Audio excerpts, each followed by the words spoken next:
এই বন্ধুরা, আমার হন্টিং সিনেপ্লেক্স চ্যানেলে সবাইকে স্বাগতম।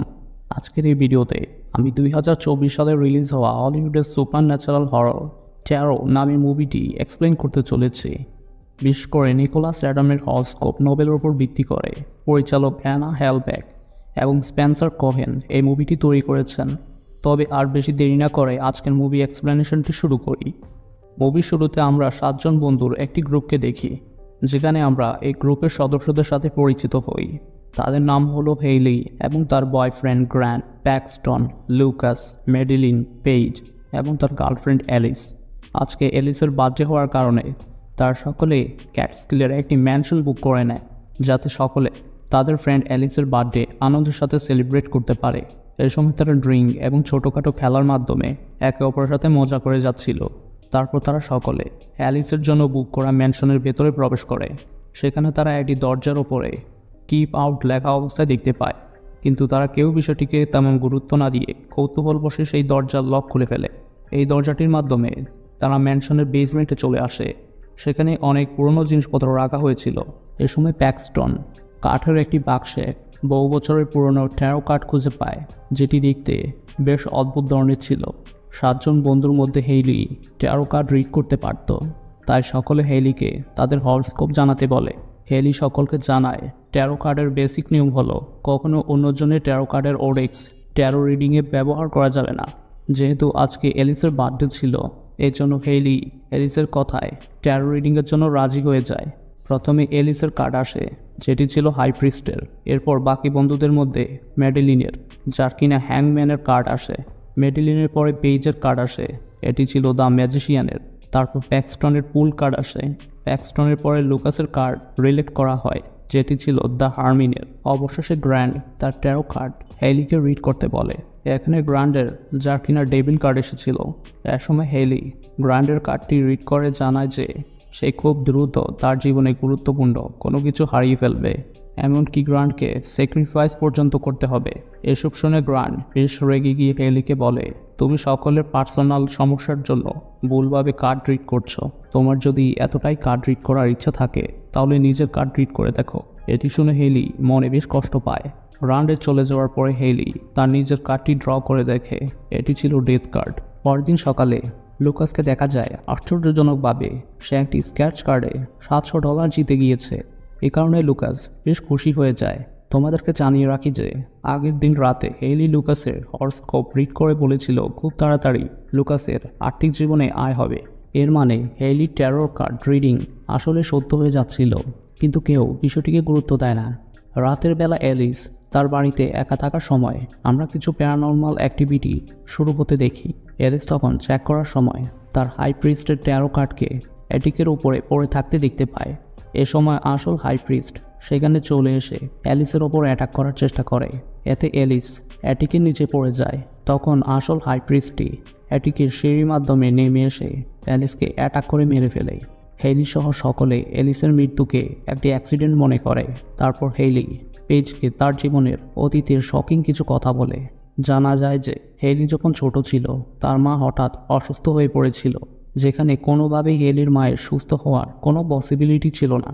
হেইলি তখন তার মায়ের জন্য বারবার ট্যারো কার্ড রিড করত, তবে প্রতিবার ভবিষ্যৎবাণী মৃত্যু এসেছে। ফাইনালি হেইলির মা একদিন মারা যায়। এদিকে লুকাস একটি মেট্রো স্টেশনে ছিল, যেখানে লুকাসের সাথে কিছু অদ্ভুত কাণ্ড শুরু হতে দেখা যায়। এ সময় লুকাসের উপর তার ট্যারো কার্ডের হারমিনের শয়তান শক্তিটি অ্যাটাক করে।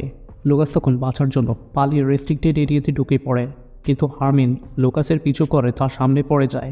ঠিক তখন লুকাস একটি চলন্ত ট্রেনের সামনে পড়ে যায়। এতে ট্রেনে কাটা পড়ে লুকাসের মৃত্যু হয়। পরের দিন হেইলি সহ বাকিরা লুকাসের মৃত্যুর খবর শুনে তাদের অবস্থা খারাপ হয়ে যায়। পুলিশ অফিসার সকলকে বাড়ির বাইরে যেতে নিষেধ করে, কেননা এখন তারা সবাই মানসিকভাবে বিপর্যস্ত। এরপর বাড়ি ফেরার পরে হেইলি বুঝতে পারে ট্যারো রিডিংয়ের সাথে তাদের 2 বন্ধুর মৃত্যুর মিল রয়েছে। কারণ হেইলি লুকাসের ট্যারো রিডিংয়ের সময় বলেছিল যেন সে কোনোভাবে ভুল জায়গায় চলে না যায়, কিন্তু লুকাস রেস্ট্রিক্টেড এরিয়ার ভেতরে প্রবেশ করেছিল, যার ফলে ট্রেনে কাটা পড়ে লুকাস মারা গিয়েছে। একইভাবে অ্যালিসের ভবিষ্যৎবাণী এসেছিল সেই সম্পর্কে, যেখানে অ্যালিস কোনোভাবে মারা গেছে। তবে গ্র্যান্ড হেইলির এসব কথা বিলিভ করে না। এজন্য তারা সকলে অনলাইনে একজন দক্ষ ট্যারো কার্ড রিডারকে খুঁজতে থাকে। অবশেষে তারা এলমা অ্যাস্ট্রে নামের একজন দক্ষ ট্যারো কার্ড রিডারকে খুঁজে পায়। হেলি এলমাকে জানায় যখন থেকে সে ট্যারো কার্ডগুলো রিড করেছিল ঠিক তখন থেকেই তার দুই বন্ধু অদ্ভুতভাবে মারা গেছে। এ সময় এলমা হেলিকে জিজ্ঞাসা করে এই ট্যারো কার্ডগুলো কোনো কাঠের বাক্সের ভেতরে ছিল কিনা, যেটির ওপরে হরোস্কোপের সার্কেল তৈরি করা হয়েছে। এই ট্যারো কার্ডগুলো দেখতে অনেক অদ্ভুত এবং পুরনো ছিল। হেলি এলমার কথায় হ্যাঁ বলে।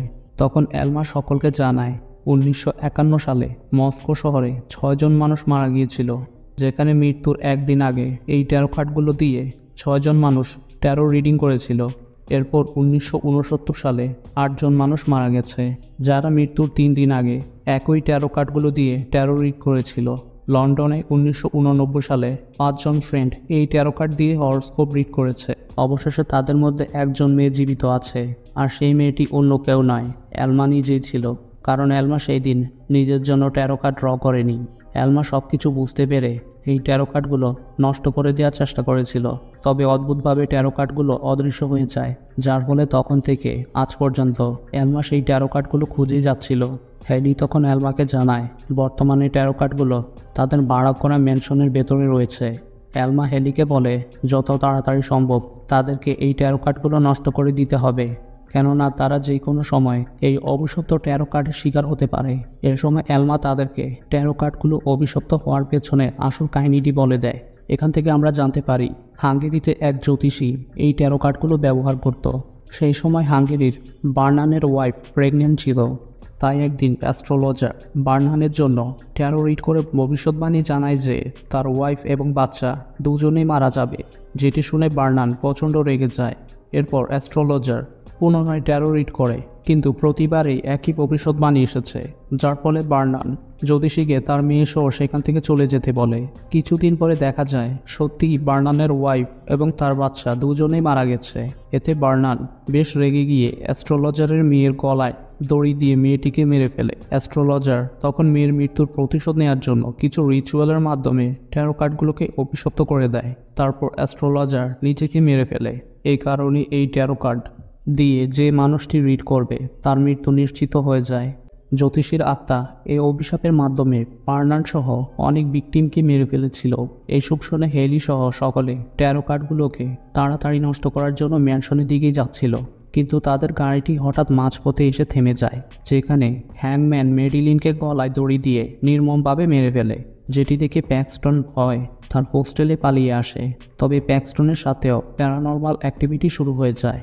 এ সময় প্যাক্সটনকে মেরে ফেলার জন্য দ্য পুল নামের ক্যারেক্টারটি এলিভেটরের দিকে এগিয়ে আসে।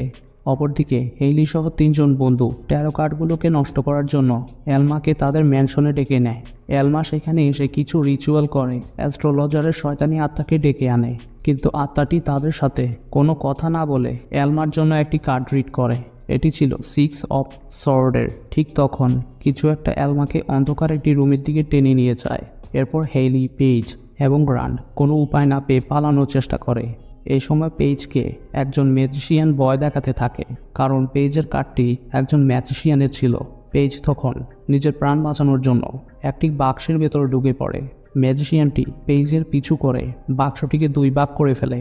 এতে পেজের বডিটি 2 টুকরো হয়ে গিয়ে পেজ সেখানেই মারা যায়। এদিকে হেলি এবং গ্রান্টের পেছনে ডেভিল অফ ডেথ পেছনে লেগে যায়। ডেভিল অফ ডেথ গ্রান্টকে ধরে নরকের দিকে নিয়ে যাচ্ছিল। হেলি তখন গ্রান্টকে রক্ষা করার জন্য অ্যাস্ট্রোলজারের শয়তানি আত্মার সাথে গেম খেলতে শুরু করে, যেখানে আত্মাটিকে হেলি মেরে ফেলার জন্য চেষ্টা করছিল। হেলি তখন চালাকি করে অ্যাস্ট্রোলজারের কার্ডটি রিড করে দেয়, যেটি ডেথ কার্ড ছিল। এতে ট্যারো কার্ডের সাথে জ্যোতিষীর আত্মা চিরতরে ধ্বংস হয়ে যায়। তখন গ্রান্ট ডেভিল অফ ডেথের হাত থেকে রক্ষা পায়। হেলি ও গ্রান্ট পুনরায় এক হয়ে যায়। এরপর তাদের সাথে প্যাক্সটনের দেখা হয়। প্যাক্সটন হেলি এবং গ্রান্টকে জানায় যে যখন এলিভেটরে দ্য ফুল প্যাক্সটনকে অ্যাটাক করার জন্য চেষ্টা করছিল, ঠিক তখন হোস্টেলের একটি ছেলে এলিভেটরের দরজা ওপেন করে, যার ফলে প্যাক্সটন প্রাণে বেঁচে যায়। ট্যারো কার্ডগুলো নষ্ট হওয়ার কারণে দ্য ফুল শেষ হয়ে যায়। তারপর হেলি, গ্রান্ট এবং প্যাক্সটন 3 জনকে ফিরে যেতে দেখা যায়। এভাবেই মুভিটি শেষ হয়ে যায়।